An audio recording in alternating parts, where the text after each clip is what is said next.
স্থানীয় সরকার প্রকৌশল অধিদপ্তরের আওতায় digitizing implementation monitoring and public procurement project Rangpur এলজিইডির সহায়তায় ওয়ার্কশপ এবং জাতীয় টেন্ডারের ডেটাবেস শীর্ষক কর্মশালা অনুষ্ঠিত হয়েছে।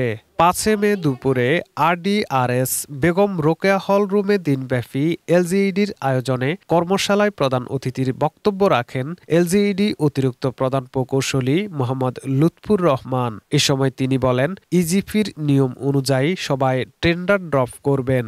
অনেকেই আছে ইজিপি সম্পর্কে তেমন কিছুই জানে না। তিনি বলেন, এই কর্মশালার মূল উদ্দেশ্য ছিল ইজিপি সম্পর্কে সবাইকে অবগত করা। কর্মশালায় ইজিপি সম্পর্কে প্রেজেন্টেশন করেন এলজিইডি সদর দপ্তরের নির্বাহী প্রকৌশলী সোনিয়া নওরিন।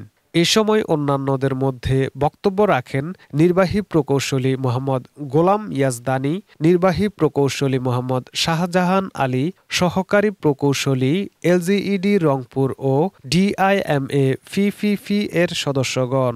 এ সময় আরও উপস্থিত ছিলেন এলজিইডি রংপুর জেলার উন্নয়ন সহযোগী ঠিকাদার ও ইলেকট্রনিক্স এবং প্রিন্ট মিডিয়ার সাংবাদিকবৃন্দ।